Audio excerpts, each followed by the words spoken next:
ಅನ್ನ ಬಿಸಿರುವಾಗಲೂ ಸೇವನೆ ಮಾಡಬೇಕು, ಅನ್ನ ತಣಿಬಾರ್ದು. ತಣಿದ್ರೆ ತಾಮಸ ಆಗುತ್ತೆ. ಅನ್ನ ಬಿಸಿ ಇರಬೇಕು. ಮನಸ್ಸಿಗೆ ಬಂತ, ಇವತ್ತು ಮಾಡಿದ್ದು ಅನ್ನ ಉಳಿದಿದೆ ಅಂತೇಳಿ ನಾಳೆ ಬೆಳಗ್ಗೆ ತಿನ್ನೋದಲ್ಲ, ತಿನ್ನಬಾರ್ದು. ತಿಂದರೆ ಅನ್ನ ವೇಸ್ಟ್ ಆಗುತ್ತೆ ಅಂತ ನಾವು ತಿನ್ನೋದು, ನಾವೇ ವೇಸ್ಟ್ ಆಗಿಬಿಡ್ತೀವಿ ಆಮೇಲೆ. ಯಾಕೆಂದರೆ ನಮ್ಮಲ್ಲಿ ತಮೋಗುಣ ಬೆಳೆಯುತ್ತೆ.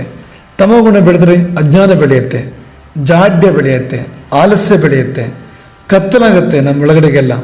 ತಮಸ್ಸು ಅಂದರೆ ಕತ್ತಲುತ್ತಾನೆ ಅಂತ. ಹಾಗಾಗಿ ತಾಮಸವಾದ ಯಾವುದನ್ನು ಕೂಡ ನಾವು ಸೇವಿಸಬಾರ್ದು. ಅನ್ನ ತಣಿದ ಮೇಲೆ ತಾಮಸವಾಗತ್ತೆ.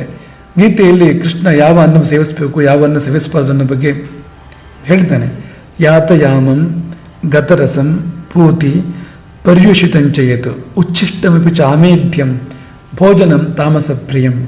ತಾಮಸ ಅಂದರೆ ಯಾವುದು? ಕೃಷ್ಣ ಹೇಳಿದ್ದಿದು. ಯಾತಯಾಮಂ, ಯಾತಯಾಮ ಅಂದರೆ ಒಂದು ಯಾಮ ಕಳೆದೋಗಿದೆ.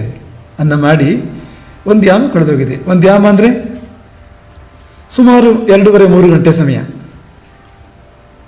ಅಷ್ಟು ಕಳೆದು ಹೋಗಿದೆ. ಯಾತಯಾಮ ಅಂತ, ಅದು ತಾಮಸ. ಅದು ಗತ ರಸಂ, ಒಣಗಿದೆ. ಈಗ ಅಡುಗೆ ಮಾಡಬೇಕಾದ್ರೆ ರಸ ಇತ್ತು, ಈಗ ಒಣಗಿ ಹೋಗಿದೆ ಪೂರ್ತಿ, ಅದು ತಿನ್ನಬಾರ್ದು. ಪೂತಿ, ದುರ್ಗಂಧ ಬರ್ತಾ ಇದೆ, ತಿನ್ನಬಾರ್ದು. ಪರ್ಯುಷಿತಂ, ಒಂದು ರಾತ್ರಿ ಕಳೆದಿದೆ. ಅಡುಗೆ ಮಾಡಿ ಒಂದು ರಾತ್ರಿ ಕಳೆದಿದೆ, ಊಟ ಮಾಡಬಾರ್ದು ಅದನ್ನು. ಉಚ್ಛಿಷ್ಟಂ, ಇನ್ನೊಬ್ಬರು ಎಂಜಲು, ಊಟ ಮಾಡಬಾರ್ದು. ಅಮೇಧ್ಯಂ, ಪವಿತ್ರ ಅಲ್ಲದೆ ಇರುವಂಥದ್ದು, ಅಪವಿತ್ರವಾಗಿರ್ತಕ್ಕಂಥದ್ದು.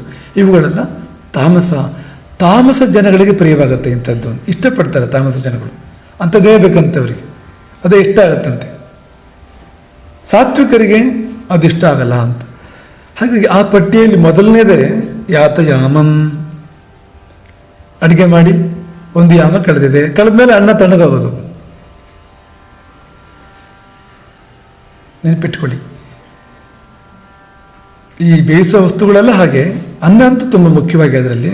ಸಾಮಾನ್ಯವಾಗಿ ಬೇಯಿಸಿದ ವಸ್ತುಗಳೇ ಹಾಗೆ, ಅವುಗಳು 3 ತಾಸು ಕಳೆದ ಮೇಲೆ ತಿನ್ನೋಕ್ಕೆ ಯೋಗ್ಯ ಅಲ್ಲ, ತಿನ್ನಬಾರ್ದು ಅದನ್ನು ಅಂತ.